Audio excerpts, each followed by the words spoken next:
Spoilers for the latest chapter of One Piece. If you're not caught up, please come back later, because this is going to have some heavy spoilers. In this flashback with King Harold, after he meets up with Ida, they end up having a conversation about the Redline. Ida says that she was born in Samuanai, which is a country in the South Blue. Another one of the countries that giants come from will come from the South Blue. That's pretty cool. But she said one thing led to another, and then she ended up on the seas, and Harold asked her, "You went over the blood-soaked serpent?" And she's like, "Are you talking about the Redline?" And then I just went, wait a minute.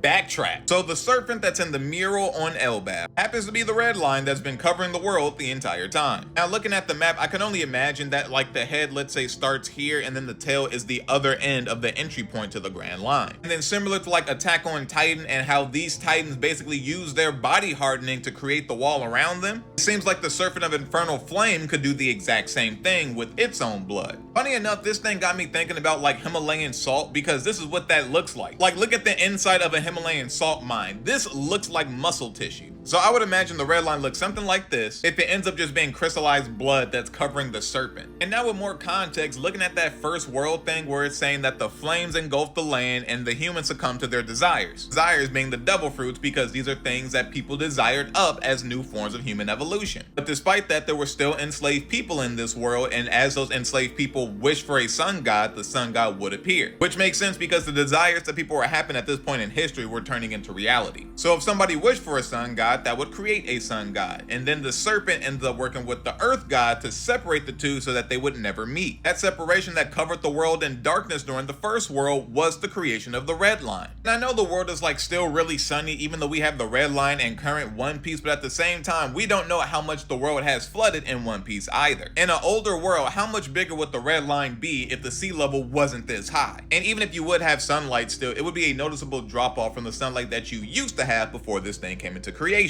So Harold still knowing about the blood-soaked serpent just means that Elbaf's history goes back so far that they still have all this ancient knowledge. But that has me looking more at the birth of Loki, because the fact that his eyes look this way means that his lineage dates all the way back to like maybe a 2,000-3,000 year old ancient giant. Like Harold has the horns because he has ancient giant DNA, but he doesn't have like a lot of ancient giants to breed with so that these traits can keep coming out. So him having a child with somebody like Estrid, who also has ancient giant DNA, would just like kind of bring back some traits that haven't been seen for thousands of years in their bloodline. Hence Loki's eyes. Really cool that we get to learn a lot more about Elbaf's history just by looking at Loki exist. If we're going back thousands of years to get information on stuff like this, we might also end up seeing the world that existed before the Redline was ever even created. And honestly, this has me more hyped for anything I've ever wanted in One Piece so far.